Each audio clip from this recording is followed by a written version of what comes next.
Yeah, let's go! Woohoo! We're talking about this again, baby! It's been 8 years of betting, going through a retool on the fly, going through everything under the sun except for a rebuild.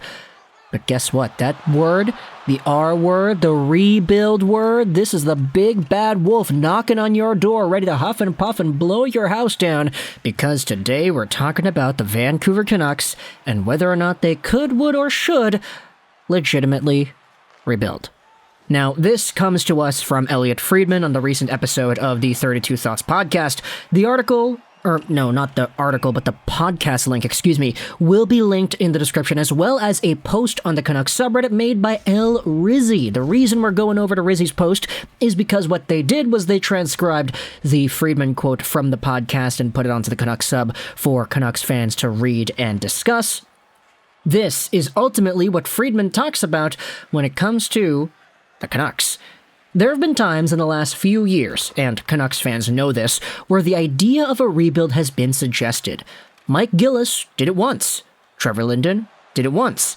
Trevor Linden lost the power struggle with Jim Benning because he suggested a rebuild, or they weren't as close as Benning thought. I'm not sure the exact term was rebuild. I've had it said to me that Benning thought they were closer than Linden did, and Benning's vision won out. Now, pause right there before we proceed any further. Mike Gillis had a Canucks team that was so good. Best in the world type good. So good that we hadn't seen a team as good in the NHL since, I believe the 70s Habs or whatever it was. Back when they were in their heyday, late 2000s, early 2010s, Henrik and Daniel Sedin, top of the league, competing with Crosby and Ovechkin for top in the league in points. Kessler was a Selke guy. Bieksa was a top 4 defenseman. Christian Ehrhoff was the most talented offensive defenseman the team had seen up to that point. And Roberto Luongo probably should have had a Vezina to his name, but alas, he didn't because Vancouver. The Canucks, in this time frame, were really good, and Mike Gillis was the guy who kind of inherited the team and added the necessary pieces to make sure that they were able to compete in the postseason.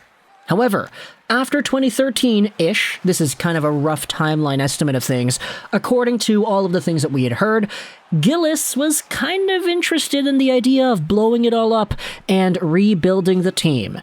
Of course, though, the ownership at the time, Francesco Aquilini, hey, spoiler alert, he's still here, it appears that they did not want the rebuild to happen. And the reason I'm saying it like that is because obviously I'm not the guy in the room, I'm not the guy who was there when the conversations were going down, I'm just kind of reiterating some common knowledge I feel Canucks fans have regarding their favorite team. But alas, when Trevor Linden came over, he also wanted to do the rebuild, but Benning was the guy in charge, and Benning was like, no, we're pretty good. I mean, Francesco wants us to go out there and rebuild on the fly, or retool on the fly, cough, cough.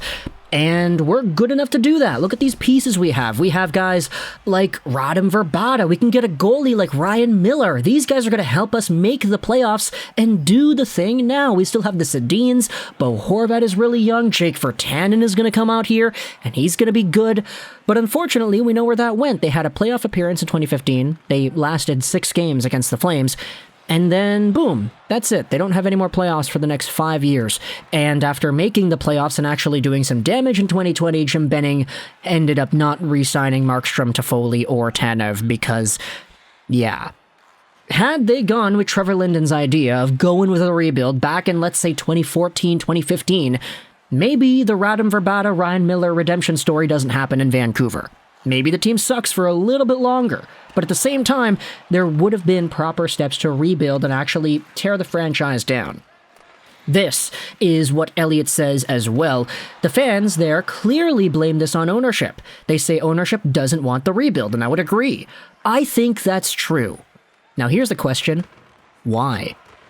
Now, pause, Friedman, before you get ahead of yourself there. I think I have the answer to that. You know that Mr. Krabs meme of him, pinching his claws together and saying, money! Why did you open the second Krusty Krab? Because money! That's exactly it. The ownership wants playoff revenue. And that's kind of the sentiment that I feel like a lot of Canucks fans feel. I'm not, of course, saying that that's 100% the truth. It's just sentiments that I've been seeing tossed around all over social media. So please, nobody sue me for slander if that's the case. Or is it libel? Because technically this is an audio video production that is published in the media, which technically makes it a published thing. Maybe it's libel. I don't know. Spoken word, it's whatever. But either way, Friedman follows up this thought by saying, we're on our second coach, and it looks like pretty soon it's going to be 3. You look at all that at length, and you ask yourself, do we have the right mix? If there is a year for Vancouver to tank, it's this one, because it's Connor Bedard. I have to say that if I ran the Vancouver Canucks right now, I'd be sitting there and saying, do we just mail this one in and go for Bedard? And by the way, even if the Vancouver Canucks finish last in the NHL, let's say they never win again, they go 0-82. Even if you don't get the first overall pick, you drop down to 3rd because that's the most that you can drop down nowadays, you're still getting one of Mishkov or Fantilli or Leo Carlsson, that in which we had talked about in the last video on the channel, so go ahead and check out the conversation we had talked about with the 2023 draft class because these guys are good. But that is ultimately the question right here. Are the Vancouver Canucks going to go down some sort of a path, or do you think they should go down a path of rebuilding? Yesterday, we had ourselves Patrik Allvin, who had spoken to the media, and here's a quote from him talking about the idea of a rebuild. It's Harmondale who asks Allvin if the Canucks will consider the R word if they continue struggling. It's interesting, the rebuild word. He says, I've been part of the rebuild before. I came in late in the previous organization in Pittsburgh, and we were able to rebuild and win 3 cups.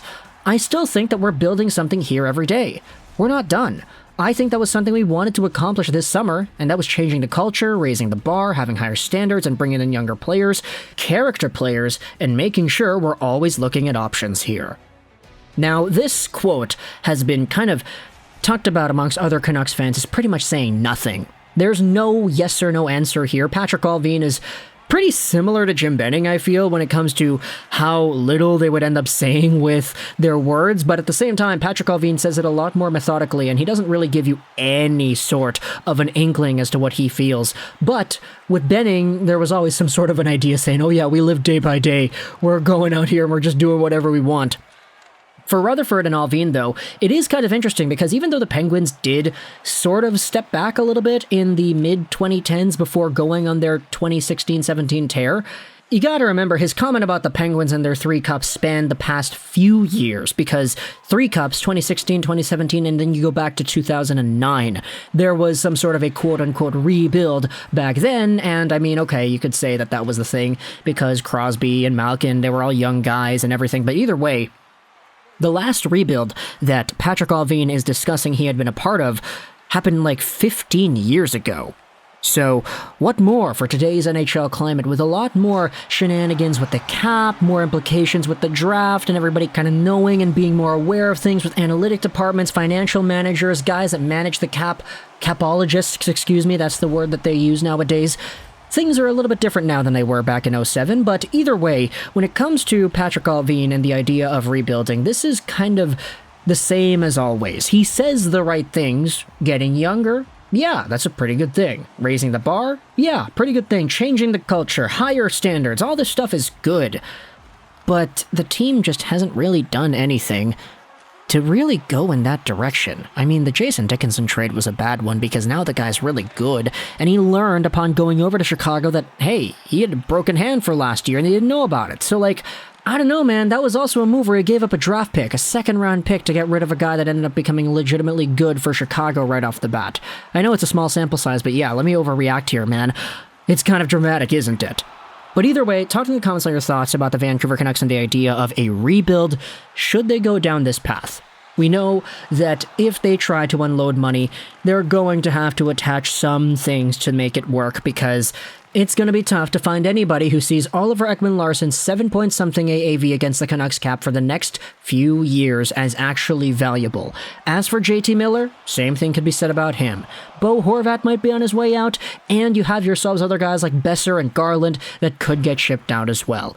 The rebuild, if you wanted to say it has to happen, seems like a pretty reasonable option. But we'll see where the team goes and what Francesco Aquilini, the man on top, decides what is okay for his hockey team. Could you feel the passive aggression in this video?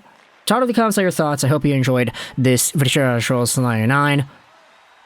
And bye.